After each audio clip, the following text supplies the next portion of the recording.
Hi Cherry Pies. I went out last night to see a folk band and I met two people there while I was out who were both wearing crystals around their necks. There was a guy wearing a jade pendant in a circular shape with a hole through it, and there was a woman wearing a black tourmaline, and we just got into this conversation about the metaphysical properties of stones and why they were wearing the stones that they were wearing and how they were ended up being given these stones. And then we were talking about like stones for motivation and creativity, and it was really cool.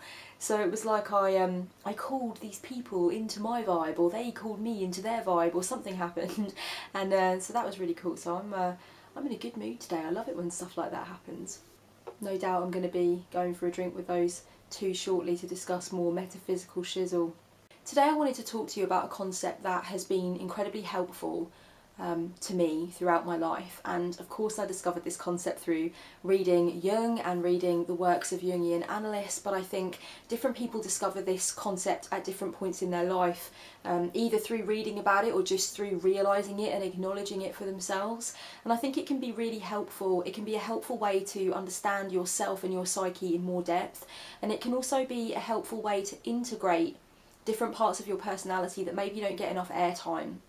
I'll start by explaining something that happened to me recently in my own life, a conversation that I had with my boyfriend's mother. So we were going for a walk in the woods and we were walking the dog, and she said to me, you know what, Kelly, you're probably not going to approve of what I'm about to say, and maybe I shouldn't say it because it is terrible, but sometimes, you know, there is a part of me that thinks that, you know, I could just as well have not had any children and never been married. And I can see myself kind of living the life of a nun or, you know, a holy woman, celibate and just completely given up to the service of God, you know, in the devotion of something greater than myself. You know, I don't know if maybe I'd be in an ashram or in a monastery, kind of Buddhist monastery, or wherever I'd be, but I'd be like somewhere doing my thing, you know, I'd be a spiritual woman. I wouldn't have had any children and I wouldn't have had a husband. And then she said, you know, it's terrible for me to say that because I do love my children, but that's how I feel. And I didn't think that this observation was terrible at all, and I didn't think she should be ashamed of it. Actually, it's incredibly common. I hear it a great deal from people who have children and who have been married and who are very kind of family oriented and have given their lives to raising their children. But I also hear it from people who don't have any children, and I hear it from people in all walks of life and across all kinds of career and in all kinds of financial situations. And what it is it's a realisation and a surfacing, an acknowledgement of the idea of the unlived life and the notion that the unlived life is a real thing. It is a real life that takes place within you that doesn't mirror or match up with the life that you are actually living in consensus reality and in the physical dimension. A lifespan is not that long. It's not that long. We don't have that many years on planet. As we are now, as we all are as ourselves, with our egos and with our core personalities, etc. You know, so essentially what's going on is that we are living out one life in the physical, in the literal sense. But there are many other roads that we could have taken, and there are many other lives that we can see and imagine ourselves living. In fact, you can probably look back through your personal history over the last few years and you can probably see forks in the road. You can see, you know, crossroads at certain points in your personal history where you could have walked the other way, you could have gone in the other direction, you could have made a completely different decision and the fabric of your reality would have changed. But you made the decision that you made, and sometimes maybe you look back at that particular fork in the road and you wonder what would have happened if you'd have taken the other direction, or maybe you even regret the fact that you didn't take that other road. And that is something that constitutes an unlived life, that other road. Quite often when you look back at the things that you wanted to be and do and achieve when you were a very small child, and then you have a look at how your life is at this point, you will notice that there are several threads that existed in a very powerful way, in a very potent way in the imagination in childhood, that never came to being in a physical sense, in a real literal sense. You're not living that life that you thought you'd be living when you were a kid. And maybe during your adolescence, you know, during your early 20s, whatever stage you are in life personally, there were certain very strong inclinations pulling you towards a certain kind of career or towards a certain location. But actually something happened, you made a different choice, or the circumstances shifted and you didn't have that choice to make anymore. And so that becomes an unlived life. That becomes a life that was very dear to you, that you envisioned, that you really gave yourself to and invested yourself in, that didn't come to pass. And that life still exists within you. And that's why there's such a strong sense of nostalgia for these places you've never been, for these things that you've never done. And that's why, you know, the unlived life still calls to you. And sometimes the unlived life presents itself in dreams. And sometimes the unlived life, when it's suppressed and when we don't acknowledge it, becomes so powerful and so overwhelming that actually it causes us to do things such as have an emotional breakdown, or go and do something really reckless, you know, or altogether fall out of love with the life that we're living here now in the physical. There's kind of somewhat of a pretty obvious relationship between the shadow self and the unlived life. If your unlived lives are suppressed, if they are swallowed down inside of you, if you don't let them rise to the surface, if you don't acknowledge them, then they will take a difficult toll. They will be thrust into the shadow aspect, and then they will start to do their work in an insidious way, you know, and you will suffer with difficulties. If you open up to the idea that you have these other lives that have not been given a physical basis, that are not playing themselves out in a real sense, but are very much a part of your psyche and very much a part of who you yearn to be and what you yearn to understand and acknowledge about yourself, then your unlived lives can do their work in a very productive way, and you can use them to better your understanding of who you really are, and to ensure that the life that you are actually living is as joyous and as plentiful and as fulfilling as it can be. A lot of people get really confused about the word authenticity, and you know, I personally have had my difficulties with talking about the concept of authenticity in the past. I know that a lot of people have, because I think quite often we tell ourselves that to be authentic means to understand this one idea of your core personality, the traits and the characteristics and the flaws that apply to you, and then honouring that and sticking with that and making it very solid and very rigid and very unchangeable and immovable. But actually, authenticity in its raw and pure form, in its most wondrous and most useful form, is the acknowledgement that you don't just have one unshakable, unmoving core personality, that actually you are a great many selves, you are multifaceted, you are many layered, you know, and you have many different shards, you know, to the overall diamond of what it is to be you. And so it's recognising your complexity, and it's recognising that you are paradoxical and that you will contradict yourself sometimes. And, you know, the notion of paradox is the idea that two things can indeed be true, but they can't be true at the same time. And there's loads of things like that within any human character. You know, any human psyche possesses this innate ability to have two truths going on and operating, and be absolutely self-evident but not necessarily be true at the same time. You know, it looks like contradiction and it looks like confusion, but actually it's just the fact that you are intensely complex, you know.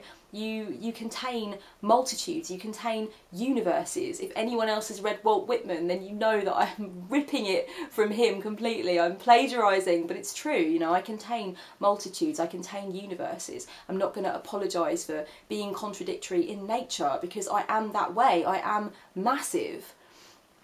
And so really what I'm getting at here, what the point that I'm trying to make is that your lifespan is only a certain length of time, and within that length of time that you're on planet with the ego that you have now and the body that you have now, it's nowhere near enough time to do everything that you can imagine yourself doing, and it's nowhere near enough time to have all of the different kinds of lives that you can imagine yourself excelling at and that you can imagine yourself enjoying. In fact, if you tried to do all the different things that you could imagine that you would do and do them 100% and actually walk down that road and live that life, if you tried to do that with every single unlived life inside of you, you would be quite mad, you know, and you would probably be in an institution at this point. Like, we have to choose a road and we have to walk down that road, and of course there'll be twists and turns, etc. But there's no way we can live all of the lives that we would have considered ourselves as having been able to excel at, or, you know, the lives that we feel somehow our soul is calling us to. Robert A. Johnson, who is a Jungian analyst, wrote a book about shadow work called Owning Your Own Shadow. And in that book he writes a little bit about a story that is commonly known amongst historians about Marie Antoinette. Marie Antoinette had an unlived life that she attempted to play out. She actually asked some of her servants to go to one of the barns at the back of the palace and bring a cow that was ready for milking into this barn with a footstool, and then she wanted to go down to the barn and secret herself in the barn and get a milkmaid to teach her how to milk a cow. And obviously there was no need for her to do this, and obviously she had people to do this for her, and in her life there would be absolutely no, you know, ordinary instance in which Marie Antoinette would have to kind of get down on a milkmaid stool and, you know, milk a cow. But it was obviously this deep desire that she had within herself for something different, something that was completely apart from this very extravagant and ostentatious palatial life that she was living. She wanted to experience what it was like to, you know, just wear an apron and an ordinary kind of farming dress and get down on this stool and milk a cow. And Robert A. Johnson writes about the fact that that was Marie Antoinette wanting to give tangibility to an unlived life. Of course, she wouldn't have been able to leave her life and her marriage and her, you know, responsibilities. I mean, she was part of like the Habsburg family, and it was all very much kind of known that she would always have money, she would marry a king and all the rest of it. So it wasn't like she could escape completely the trappings of the life that she had. But there was a part of her soul that cried out to be a milkmaid. She wanted to go away to the barn and let herself have a taste, a slice of that life that she could never have on a literal level, but could maybe have on some kind of notional level, where she could give it some kind of voice, she could give it some kind of shape. And that would be, in a sense, kind of a fulfilment of an unlived part of her that needed to be played out in tangible reality. Now, the story goes that Marie Antoinette actually freaked out at the last minute and didn't want to do this and decided to, you know, have the cow taken away. So she never actually sat on the stool and milked a cow. She kind of at the last moment maybe felt there was something repulsive or something ridiculous or something absurd about it, and so she never actually let herself go there and do that. And in fact, in the book, Robert A. Johnson argues that had she have done that, it may have served to give her more humility and give her more of a sense of what the ordinary French people were going through, and maybe it even, if we were looking at history in the subjunctive, could have changed the outcome for her in the end. Now, whether or not I believe that, I don't quite know, so I've read quite a lot about Marie Antoinette and the French Revolution and so on, so I would say that's maybe a little heavy-handed, but I do get the point that Robert A. Johnson made in the book. I think that it's really important to give some tangibility to your unlived lives, to respect them for what they are and for the power that they hold in the psyche. They are potent, and if you give them expression, if you give them a chance to be lived out in some sense, then they're not going to interrupt you, they're not going to break your heart, they're not going to make you stumble over yourself. You know, the fact is that a great many people look at the lives that they wanted to live at some point, that they thought that they were going to live, but that are now no longer available to them, and it makes them fall out of love with the life that they're actually living. You know, you look at the life that you're actually living and it feels quite dull, and it feels like not what you really wanted, and you feel very disillusioned.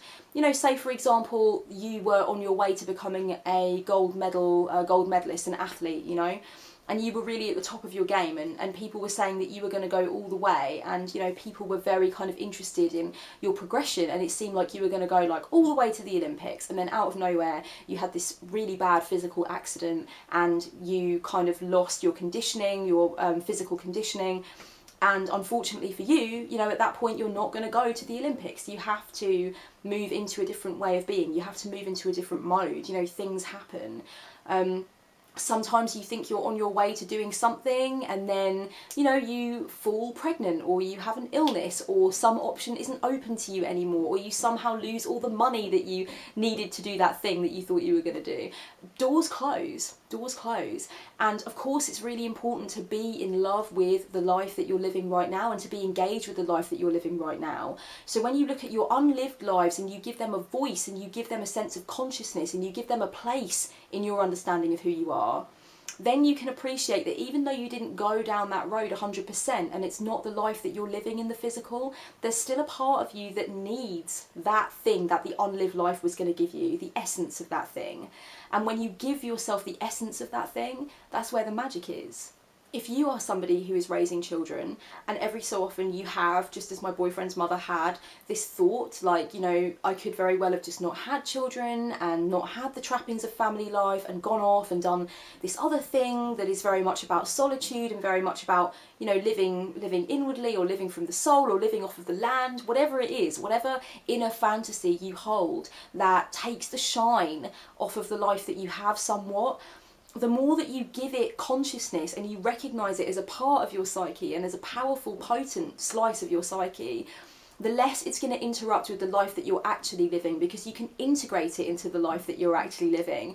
If you are a mother of 3 children and you have a very reflective, devotional, holy woman inside of you, that wants to live up a mountain and, you know, just be with God every moment of the day, acknowledge her, acknowledge that archetype within you, acknowledge that there is a part of you that wants that life, and then bring her into the life that you're living. There's no reason for her not to be there. There's no reason for you not to acknowledge that that is a part of who you are, and that is a part of what you understand about yourself. For a large amount of the time that I was growing up, I thought that I was going to be an academic. I actually thought that at the age that I am now, at the age of 30, I would probably only just be coming out of formal education. And even that would have seemed slightly too soon for me.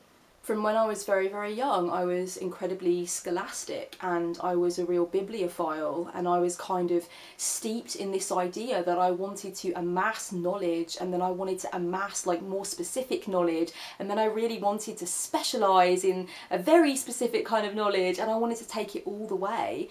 You know, I wanted to go to a very prestigious university, and I very nearly did go to a very prestigious university. And then I had a mental health breakdown, and all of this stuff from, you know, the years that had gone on from my teenage years really caught up with me, and it absolutely snowballed, and it snowballed into an avalanche, and I had to deal with it. And my life stopped at that point. The life that I thought I was going to be heading towards slowly started to crumble piece by piece, and then it completely evaporated, and I had to deal with what was most pressing, which was my relationship with myself and my relationship with consensus reality and with the idea of what it meant to be sane. And so, you know, as a result of that, over the years, I've kind of realised that I never wanted to go to university after that point. I always felt like a little on edge about it as I approached the age of 17, 18 anyway, because I kind of wondered if it would interfere with my heightened sense of individualism. And so I was already having that dialogue with myself when I had a mental health breakdown. And then in the years following that, I knew that it wasn't a route that I wanted to take, but I acknowledged from a very deep place that I have an academic inside of me, and I have a desire for the academic life inside of me. And the more that I acknowledged that and let that be a part of my existence and brought that into my existence and made my inner academic archetype happy through giving myself things to learn and things to study and, you know, allowing myself to have a slice of the academic life in some way, then the more I became integrated. And this is really about the process of integration. The process of integration is the process of recognising that you have many different facets, many different layers, many different sides of self, you know, shards that come together to form the whole. And it's basically about bringing those things together, bringing those things into consciousness, not being afraid of the fact that some of them may contradict each other or some of them may be paradoxical in nature, and actually allowing them to form a whole. And that is integration. That is what it means. When you can do that, magic starts to happen, you know, and that is truly an alchemical process. And addressing your unlived lives is part of that. It is a part of that. It's really important for us to look back at the forks in the road and to look at those times when we could have gone in one direction but we went in a different direction, or we desperately wanted to go in this direction but this direction somehow wasn't open to us, or somehow we couldn't have whatever it was that we needed to actually get onto that road. That can form kind of a river of nostalgia and sadness and loss inside the psyche. If you suppress those experiences, if you try and ignore or downplay the power of those experiences, then essentially what you're doing is you're ignoring the fact that those things took a toll on your psyche. if you look at those points in the road and you acknowledge, yeah, it did hurt me that I could not follow that path in life. It did make me feel a sense of loss. It did make me feel lesser than I could have been. I did want to experience those things and I didn't get the chance to. When you acknowledge that and you confront that, and then you decide to allow yourself to have these little slices of the unlived life and bring them into the life that you're living now, then that is truly alchemical. That is truly a big part of what it is to be self-loving and to understand who you are.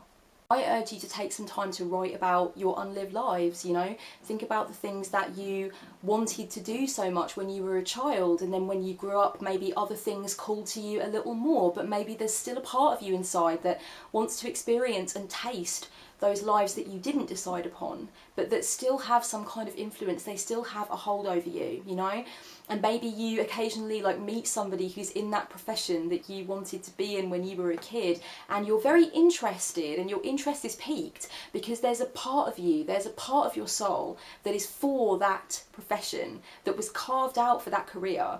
And even though you didn't take that road, that doesn't matter. There's still a part of you that belongs to that, and it's okay to acknowledge that, and it doesn't need to take away from the life that you're living now. Unlived lives are only insidious and damaging when they are not confronted, acknowledged and embraced. If you suppress them, if you ignore them, if you let yourself be filled with rage because you couldn't have them, then they become problematic. But if you look at them and you let yourself have a little bit of them, you know, if you make like Marie Antoinette and you prepare to learn how to milk a cow, then it's going to be all good. Then you're going to be okay. Don't be repulsed by the lives that you didn't live. Don't be upset about them. Don't feel shameful over them. I once read in a book, I can't remember which book it was now, but it was a book by a Jungian analyst. I've read a lot of them at this point. My inner academic insisted upon it. So I was reading this book and this guy was saying that he had a client who was like a high-powered businessman and had a wife and a child or something, and you know, was very much in the corporate world and stuff like that. And apparently this client used to go to sleep at night and regularly have dreams that he was a farmer in a rustic rural town in southern Italy, and he had like 15 kids and a wife, and he just used to plough the fields all day. And he would regularly have this dream. And he said he would wake up feeling so relieved and so like, oh, this is like my other life. I've gone to my other family. I've come home to my other reality. And he acknowledged that it was a dream form of an unlived life, that somewhere inside of him he felt that he was this rural farmer living a very simple and uncomplicated life, living off of the land, having no need for money, having no need for this high-powered, high-flying life that he'd created for himself. And the really important thing was to bring that to consciousness and recognise it as an unlived life, and to be okay with that, to realise that inside of him there was this simple rustic farmer, this simple family man, you know, who was like into a resource-based economy and kept his own chickens. And it was only once he'd acknowledged that that's an unlived life that filled up his soul, and he could have a piece of it while still living the life that he actually had chosen to live in reality, that he could actually marry these two selves together and they could become integrated and they could become part of the whole that was his particular selfhood.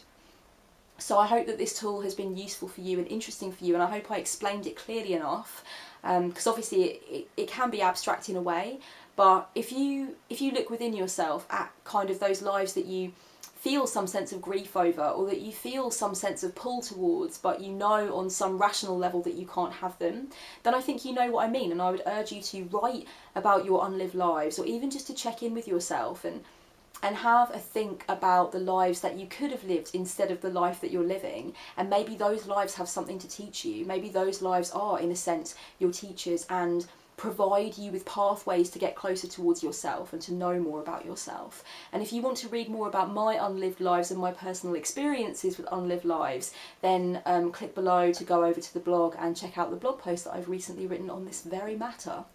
And until next time, very, very much love, guys. Blessed be.